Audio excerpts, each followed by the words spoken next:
हिंदुस्तान का मेवात इलाका ये वो इलाका है जो हिंदुस्तान में साइबर क्राइम के लिए बदनाम है। जामताड़ा के बाद अचानक मेवात का नाम सुर्खियों में आया। हिंदुस्तान में अंडमान और निकोबार को छोड़ के किसी भी इलाके में अगर कहीं कोई साइबर क्राइम होता है और वहाँ की पुलिस उसकी तफ्तीश करती है तो उसकी पहुंच, उसकी जो सुरागों की तलाश वो मेवात में आकर ख़त्म होती है। कहीं ना कहीं उन साइबर क्राइम के तार मेवात से जुड़े होते हैं और मेवात सबसे तेज़ी से उभरता हुआ साइबर क्राइम का गढ़ बन चुका है। और इसीलिए अप्रैल महीने में करीब 5000 पुलिसकर्मियों के साथ जो पुलिस थी उसने मेवात और नूह के कई अलग अलग इलाकों में छापेमारी करी और 125 साइबर क्रिमिनल्स को गिरफ्तार किया। सवाल ये उठ रहा है कि वो क्रिमिनल्स जो अब जमानत पर हैं, क्या उन्होंने ही इस हिंसा को अंजाम दिया? दरअसल 31 जुलाई को जब दोपहर में साइबर क्राइम के थाने को जलाया गया है। यह साइबर क्राइम थाना है जो कि नूह में घुसते के साथ है, जहां पर हिंसा हुई उससे काफ़ी दूर का ये इलाका है। अचानक ये जो भीड़ है वो सड़क से, मेन सड़क से हो करके ये अंदर की तरफ जो थाना मेन रोड से है वो यहाँ पर आती है और उसके बाद इसके दरवाजे को यहाँ पर तोड़ने लगती है। अंदर पुलिसकर्मी होते हैं जो इस गेट को लॉक कर देते हैं और बलवाइयों को अंदर नहीं घुसने देते हैं। इसके बाद जो बलवाई थे, जिनकी संख्या तकरीबन 2000 के आसपास है, जिनके पास हथियार थे, लाठी डंडे थे, वो लोग यहाँ पर हथियारों से फायरिंग कर रहे थे। उन्होंने बस के जरिए इस दीवार को तोड़ने की कोशिश की। ये आप देखेंगे पूरी दीवार टेढ़ी हो गई है, टूट चुकी है, ये यहाँ से ये एक तरफ झुक चुकी है। दरअसल इसको बस से तोड़ करके अंदर घुसने की कोशिश की जा रही थी, क्योंकि ये जो मेन दरवाज़ा है साइबर क्राइम थाने का, इसको पुलिसकर्मियों ने बंद कर दिया और किसी को भी इस थाने के अंदर नहीं घुसने दिया। लेकिन इसके बाद दीवारों की तरफ से लोग घुसे। देखिए ये जो दीवार आपको थाने की गेट की नजर आएगी, इसको बस से तोड़ा गया है। बस तोड़ करके जो उपद्रवी थे उन्होंने अंदर घुसने की कोशिश की है, लेकिन यहाँ जो पुलिसकर्मी मौजूद थे उन्होंने किसी को भी घुसने नहीं दिया और उसके बाद वो लोग दीवारों के जरिए घुसे और अंदर कुछ उन्होंने तोड़फोड़ भी की थी। हालांकि उन तोड़फोड़ के निशान यहाँ पर मिटा दिए गए हैं। ये साइबर क्राइम का थाना है, लेकिन बताया जा रहा है कि कुछ फाइलों को जलाना चाहते थे। यहाँ पर जो लैपटॉप है उसको लेकर के वो लोग अपने साथ चले गए। इसके अलावा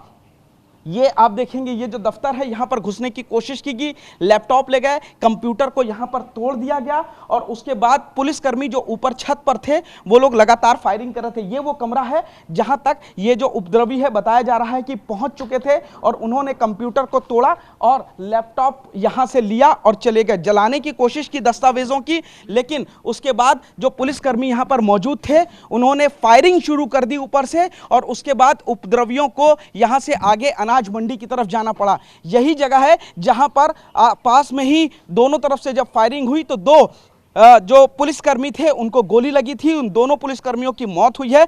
दरअसल ये कहा जा रहा है और पुलिस की तफ्तीश भी इस एंगल में है कि क्या साइबर क्रिमिनल्स जिनको पुलिस ने अप्रैल महीने में गिरफ्तार किया था उन्होंने इस हिंसा को अंजाम दिया है। ये एक बड़ा सवाल खड़ा हो रहा है, क्योंकि यहाँ पर वो लोग जो दस्तावेज है यहाँ पर वो ले जाना चाहते थे जो अप्रैल महीने में उनके खिलाफ मुकदमे दर्ज हुए और यही वजह है कि इस खास तौर से यहाँ पर जो उपद्रवियों की टीम थी वो पहुँची थी और उसके बाद जो है यहाँ पर थाने में तोड़फोड़ की थी। ये थाना सड़क से अलग है, तो आखिर जहाँ से हिंसा हुई वहाँ से काफ़ी दूरी पर यह थाना है, तो आखिर भीड़ को अचानक इस थाने पर आने का क्या मकसद था? क्यों आखिर 2000 की भीड़ यहाँ पर पहुँची और उन्होंने थाने को तोड़कर जलाने की अंदर कोशिश की? और जब पुलिसकर्मियों ने यहाँ मोर्चा संभाला तो बस लेकर के आए और बस के जरिए थाने की पूरी दीवार और गेट को तोड़ने की कोशिश की गई।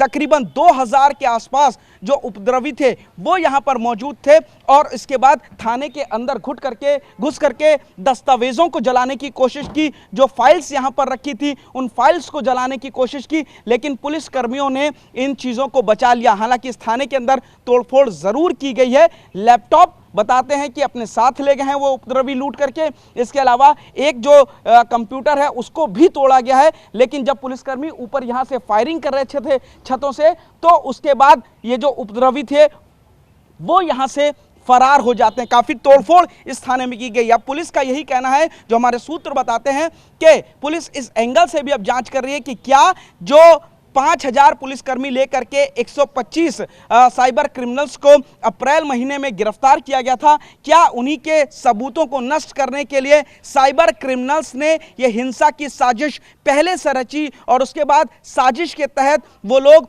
2000 की भीड़ के आसपास इस साइबर थाने में पहुंचे और यहां पर फाइलों को जलाने की कोशिश की गई, यहां पर लैपटॉप को लूट ले गए, यहां पर कंप्यूटर को तोड़ा, तमाम वो सुराग और सबूत और जो दस्तावेज थे उनको नष्ट करने की कोशिश की गई, जिससे उन साइबर क्रिमिनल्स के आपराधिक इतिहास का पता लगे। क्योंकि पुलिस के हाथ सबसे अहम जो वीडियो और फुटेज यहां पर लगे हैं उनमें वो साइबर क्रिमिनल्स के चेहरे नजर आ रहे हैं जो 6 महीने पहले तकरीबन गिरफ्तार किए गए थे, अप्रैल महीने में उसके बाद गिरफ्तार किए गए थे और वो लोग जमानत पे थे। वही लोग अब इस वीडियो में यहां थाने के गेट पर जो है हंगामा करते और बलवा करते हुए नजर आए हैं। इस गेट के बाहर आप देखेंगे कि ये जो गाड़ियां खड़ी थी पुलिस की, इन गाड़ियों को आग के हवाले किया गया। ये एक दो नहीं बल्कि यहां पर आपको 4 गाड़ियां नजर आ रही हैं। इन 4 गाड़ियों को यहां पर आग के हवाले किया गया।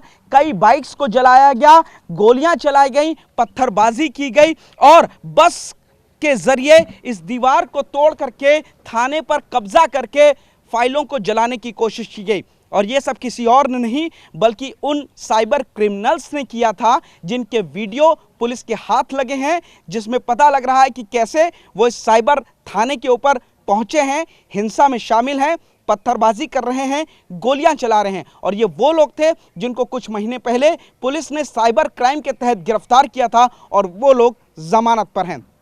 तो सवाल यही उठ रहा है कि क्या इन साइबर क्रिमिनल्स ने ही इस हिंसा की साजिश रची और अपनी गिरफ्तारी के सबूत नष्ट करने के लिए, इस दंगे को अंजाम देने के लिए पूरी प्लानिंग रची थी। फिलहाल पुलिस भी इस पूरे मामले में जांच कर रही है और वो तमाम जो साइबर क्रिमिनल्स जिनके चेहरे इस हिंसा में वीडियो में कैद हैं उनको भी पकड़ने की कोशिश कर रही है।